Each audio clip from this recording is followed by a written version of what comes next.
Okay, my outstanding friends, prepare to be shocked. Did you realize that there is a crater on Mars that is as wide as the entire United States? Did you realize that? Look at the depth of that thing. This is, I think it's 5 miles deep, something like that. Runs the entire, as far as the United States. What caused that? And what does it say in the mythology, in the ancient texts? What's the stories that we're told about Mars and about our planet and about our history? The only guy that really knew was Velikovsky, because he studied them. And I'm going to show you what he printed back in 1950. And he was a contemporary and a good friend of Einstein, so he was no idiot. He had all kinds of credentials, but what he was saying was not accepted. They destroyed him for it. Okay, this is just out today. Rocks from Mars are hitting Earth and something is odd about their age. Well, there's also something odd about the way they're thinking about it. Now don't forget, Immanuel Velikovsky was a contemporary of Einstein. They were good friends, and Einstein died with Velikovsky's book open on his bed when he died. Now, these are his credentials. And he debated Sagan and all of these people because they just hated what he was saying. It was as simple as that. Now, he went to all the ancient myths from many different cultures and took all of their stories and combined them into explaining these different plagues on the earth and food falling from the skies. And here's how he started right here at 3000 BC. All right, Mars lay between Earth and the Sun. Venus wasn't here then. 3000 BC, Venus wasn't even here. Venus was created as a comet by an explosion on Jupiter. They called it the birth of Athena from the head of Jupiter.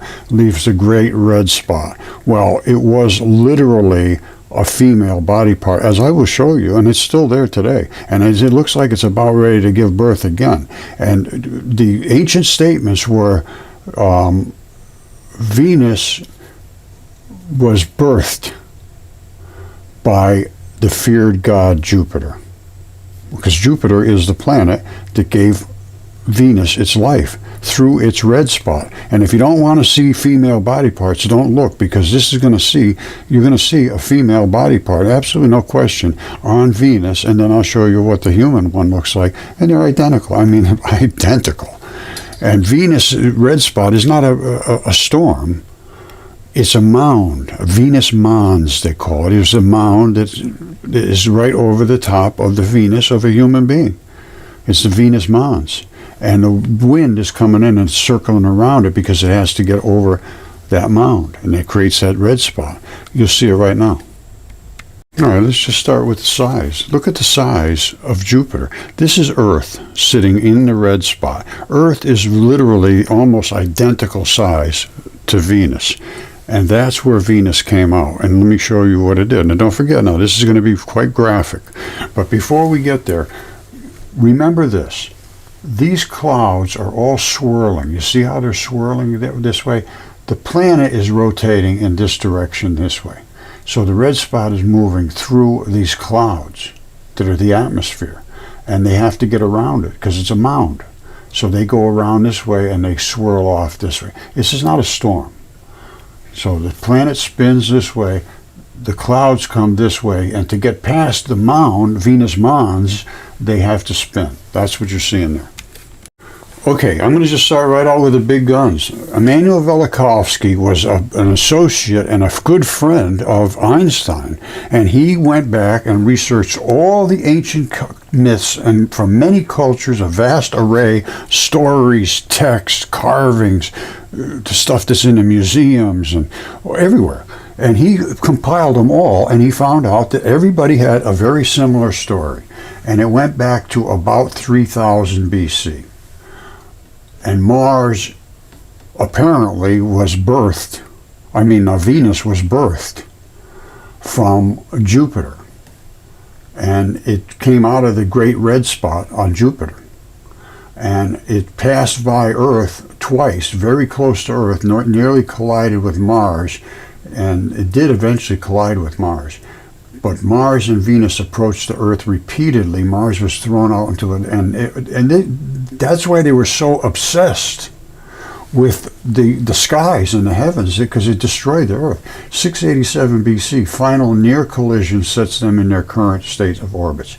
Now, in addition to that, Mars was literally impacted. I can show you these events actually happen, or I can't show you them happening, but I can show you the result of them. So let's look. All right, now all of this stuff is in these ancient texts. Let's get these out of the way so we can get a little closer look at the subject at hand, which is Venus, Mars, Earth, and the birth of Venus from Jupiter. This is the Great Red Spot. And Jupiter is spinning this way. And the cloud cover is coming and hitting this mound. It's a mons, Venus mons they call it. It's a mound. And it has to swirl around it as it comes by because it's being compressed. That mound is hitting it. Now, that's the Earth, the same size as Venus. Now, let's look at where that red spot is. And it is going to be a vagina. I'm sorry, it's a female body part, and it gave birth to a planet. Okay, my friends, this is not porn. This is planet biology. And this is a vagina. That's the vaginal canal, obviously. This is literally the hairline that comes around. We'll examine this very closely. This is the clitoris up at the top. And that right there, my friends, is the clincher. That one there is the tab that locks the vagina into the body of a creature. This was taken long ago when they passed by here to try to figure out if Velikovsky was right. And then they saw this and they just shut up and left it alone. This is literally the hairline. You see that? You see that? And this is literally the clitoris. And that is the vaginal canal. And that right there is the tab. That's the key. You see this strap right here and that tab? Let's look at a real anatomical shot of a vagina. And you'll see that tab is right there, exactly the same spot. And all of the same features are in a human vagina. All right, this is what is the red spot on Venus. It's exactly identical. That's the clitoris up there, the clitoris, however you pronounce it. This is the hair region around the outside. That's that tab. That tab is exactly identical. It has that little bitty strap there. Can you see that? You see that little strap? That's exactly identical to what it is up on Jupiter. And it appears to me that Jupiter is about ready to give birth again. All right, this is what happens when a planet gives birth. It's what happens. The vagina turns round. Normally it's that oval shape, and it turns round, and it crowns, and then the birth happens. And just before the birth happens, all kind of, blood sloughs off of there. You see this? This is a little scary. This is 2019. This is not too long ago. It's only a few years ago. And this only took the matter of a week or so to happen. It's been crowning up, but it's very crowned up now. And then all this red stuff started flaking off, and they thought it was going to fall apart and turn into, just the storm was going to be done, which is not a storm, it's a vagina, so I don't think it's going to be done. Now, all of that red stuff, you see it rolling off of here? They said slabs of red whatever it was is coming off of here, and it does appear that way. You can see them coming away. I don't know if you can see it from there, but you see what I'm talking about? That red stuff is, and it's nice and round and crowned, and the central spot is pretty well defined now. So who knows? All right, let's examine the evidence for these events. 3000 BC, Venus created as a comet by explosion on Jupiter. Well, it was born, all right? They said, in the ancient text, it says the birth of Athena from the head of Jupiter leaves the great red spot. No, that is a vagina, and that was from Jupiter. Now, here's what happened next. This is 3000 BC. About 1500 years later, about 1450 BC, Velikovsky says Venus twice came very close to Earth, and it destroyed Earth. It created the great floods, and it nearly collided with Mars. Well, it almost did, and I can show you the evidence for that, ejecting it from its original orbit. So now it's starting to settle in, and eventually it did settle in. Both Mars and Venus approached the Earth repeatedly. Mars was thrown out into an elliptical orbit, and as a result nearly collided repeatedly with the Earth in the years 747 to 687 BC. This is very, very recent, and here's the evidence to support what these claims are. Okay, I showed you where Venus was born from, and it's literally from a vagina. And it looks like it may be getting ready to give birth again. Now, what happened when Venus almost hit Mars? It created this scar. This is the Mars Valles Marineris crater. And this is very deep. I think it's 5 miles deep. I'm not certain of that, but I think about that. And it is as wide as the United States. It's huge. It's gigantic. And that's because Venus, with its magnetic field, scraped across Mars. It was a magnetic discharge. It's called the Casimir effect. And here's what happened to Venus as a result. Mars was gouged. Venus was just electrically scarred. There it is there. It was pushing against it, just viciously pushing magnetically against Mars as it almost impacted Mars. Now, Venus spins backwards. All the rest of the planets spin in a normal spinning configuration. Venus spins backwards because it was ejected from Jupiter, which was spinning this way, meaning Venus would have spun backwards as it ejected. And it does. And it is extremely hot. It's 800 and something degrees even still today. And this was all against Velikovsky. He said, it can't be, it's none of this. And he gave all of these same stories. He knew all the stories. And they destroyed him, and they refused to buy his book. They refused to...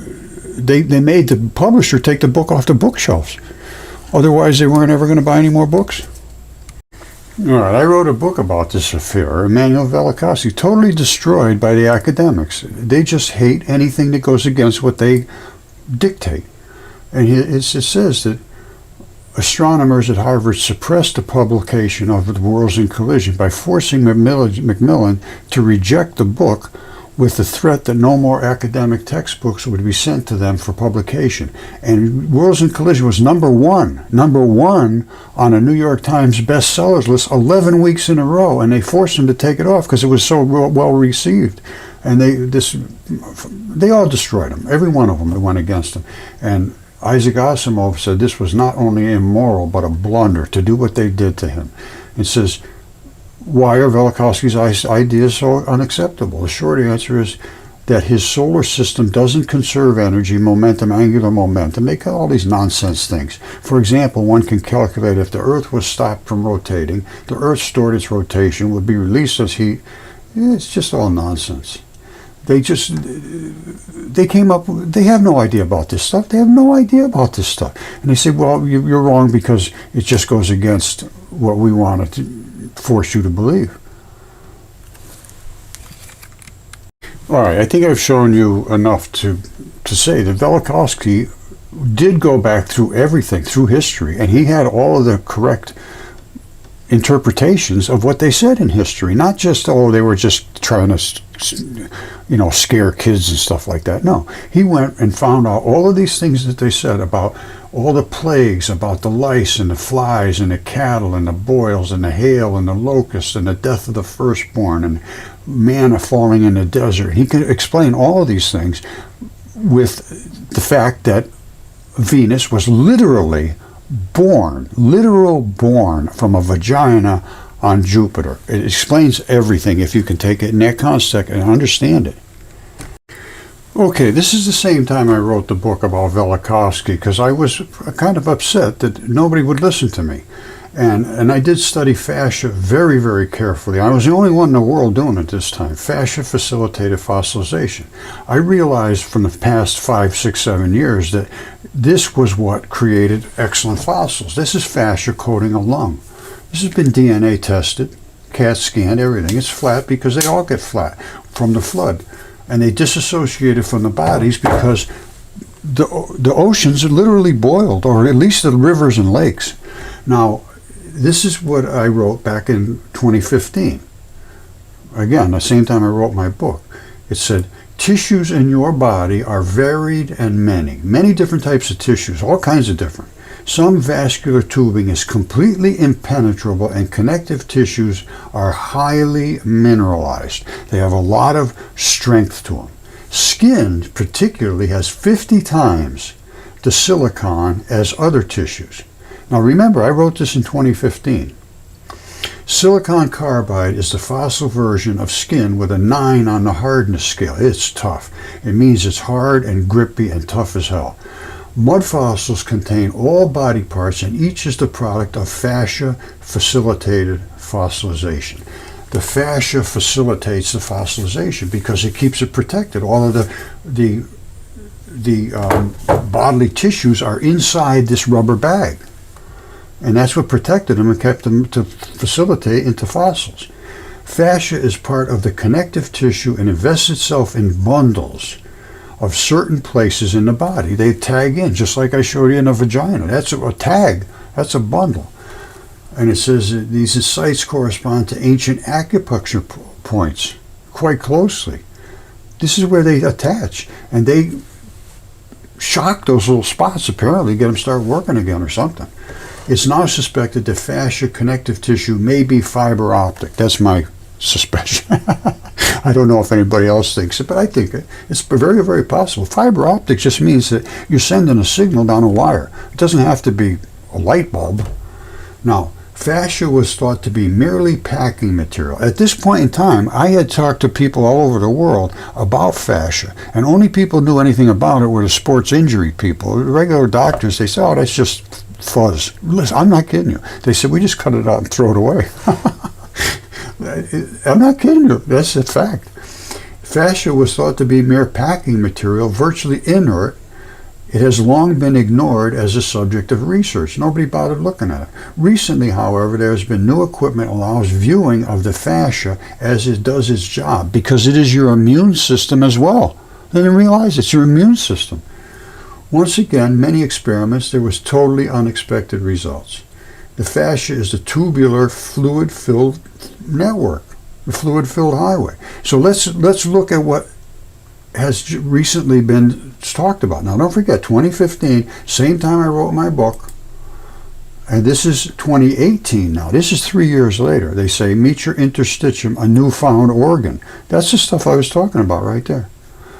And they didn't even realize it existed, because by the time they autopsied these people, it's flat as a pancake. They thought it was like a piece of cardboard in there. It's not. It's a fluid-filled highway. And now we really understand it quite well. I do anyway. All right, so don't forget, I really was the one that discovered fascia was more than just a flat plate of stuff. After I started talking to people all around the world, they started to look in a little more, and they discovered, yes, these are pictures that were taken later to figure out what is this fascia all about. And here it is right here. This is basically your skin. How many layers of skin you have. It's not just one layer, it's about a zillion. And then below that is all these little balls. These are the little balls, and these are the straps. These brown ones are springs, and the floppy red one is just a floppy stuff that can pull and distort and go this way and that way, so your body can move around. And these are those balls. And inside it is all the little straps, and these are the fluid-filled highways. And then if you get really down into them, this is what they look like. All right. Nobody understands what they're looking at. They look at these are called the Moki marbles. These are little, they call them concretions, little round balls. They have no idea where they came from. They're just concretions. Well, these are concretions too. And these, we know where they came out. They come out of this wall here of red. And what's above that? This wall of white. What's that all about? And why didn't these erode like everything else? How come they're still here? And what is this mud? Why is this mud all collected around here? This is what's running out of this wall. Here, they had run out and it all eroded away. It was the same situation here. There was a layer of skin. And below that skin was all this interstitium, just like this. That's the white layer here. This is the interstitium, and this is the eroded balls, because they're tough as hell. Same one here. They're tough. They're just tough. They're hard. They're not meant to be floppy and fleshy. They're meant to be anchors. These are anchors. At one time, they were locked in somewhere, and you could pull this way and pull that way and this way, and then you'd always come back to where you're supposed to be. That's what interstitium does. Once all of the flesh eroded, this is out in Arizona, Utah, in that area. These are the Moki marbles, and they are identical to the Mars blueberries. Mars is exactly the same as Earth. Everything I could find was alive at one time, 100%, no question whatsoever. Comet Bennu, or asteroid Bennu, they just took a sample from. I can tell you right now, it's blood. That is a heart they landed on. And Psyche, which is another asteroid, another metal asteroid, that one there is a heart too. I showed this the other day. No question whatsoever. They're identical in structure with the heart valves and everything. You can see them very, very, very clearly. You see this? This is the Mars Morse code. These are those balls, and these are the straps. The skin is stretched here and stretched over here and pinched here and pinched here. That's all this is. Now, this was because of Mars. It didn't erode. All right, it's just like sandblasted. There's virtually no moisture on Mars, and that's because of the impact. When Venus impacted, it just drove literally all the atmosphere away and killed virtually everything on the planet. So, and I don't think there's anything alive now that I can see that's alive, but I can see every bit of the details that was life on a giant scale, the same as on Earth, but they can't handle it on Earth either.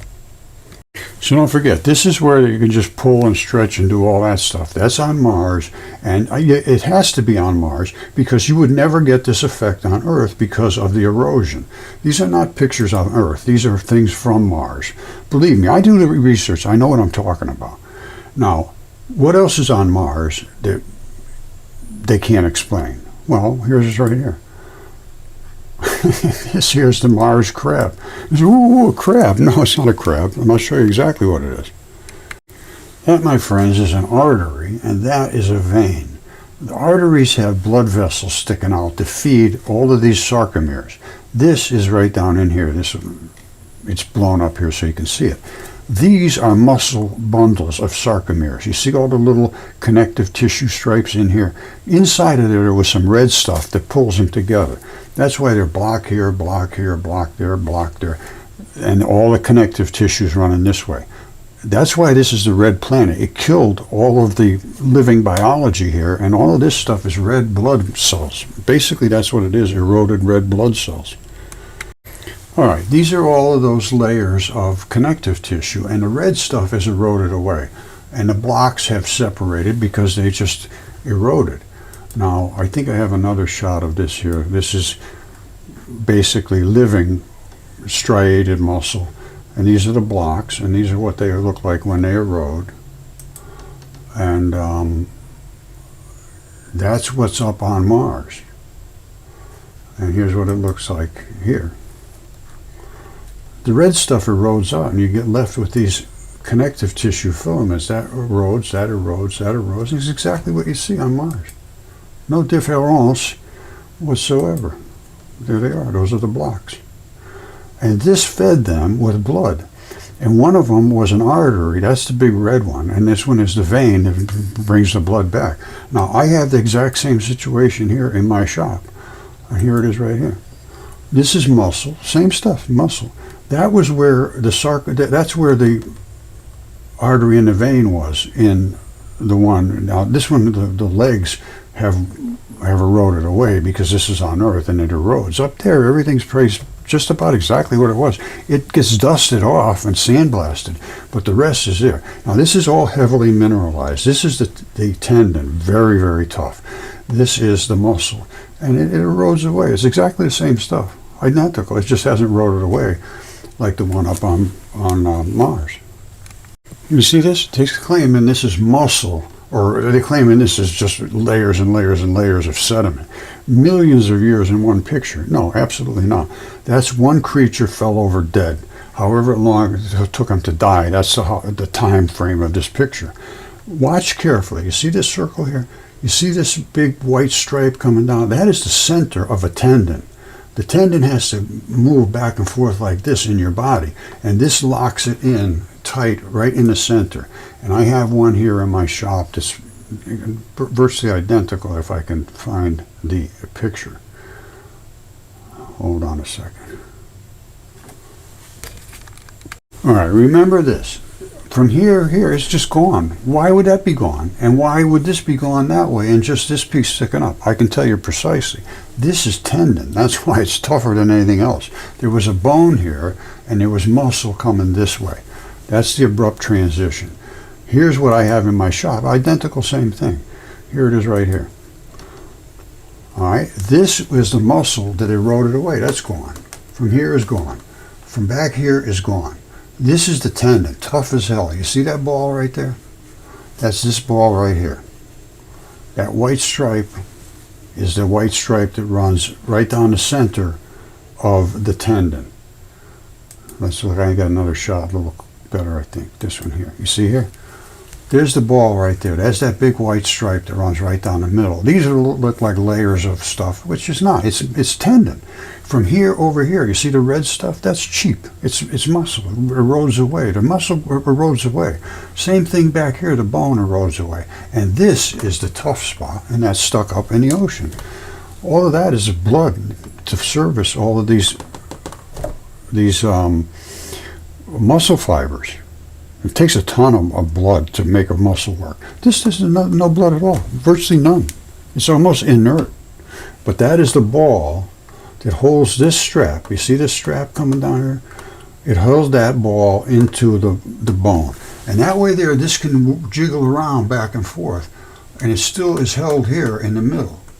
It's just enough give to protect this from getting ripped out. That's all it is. You see this? This is NASA. I can't imagine how they could possibly have missed this stuff. And then they're trying to defame me. More Mars pareidolia. You can see anything you want to see if you just look and think but you're crazy. Basically is what they're saying. And this was in response to my allegations. Trust me. They know I'm showing all this stuff. I've been doing it for years. And it's starting to take effect. People are starting to understand. Yes, we've been deceived by the people we're paying billions of dollars to go out and do some work, and they're not even paying any attention to the reality, and then posting things to try to make me look like an idiot and anybody else that comes up with anything other than what they say. This is the problem with academia now. If you go against them, you're done. And if you're in that field, you can't speak up. I'm not in that field. I don't care. I can speak up about anything I want. They can do whatever they want. What are they going to do to me? But if you want to work in that field, and if you want to be respected in that field, you can't speak up. You have to mimic exactly what they say, and then make up some little doodle on your own, like some kind of little molecular deviation nobody's ever thought of before. It's nonsense, basically, is what they do. And that's all they do right now, is just nibble around the edges of nonsense. They never started from the correct position in the first place. If you start by looking at these ancient texts and what they said, and then see the evidence that exists, even like Typhon in the desert, there's no question he's there. It was all written about in Apollodorus, exactly. It's on Apollodorus 1.6.3. And he is there. Now, of that, there is no question.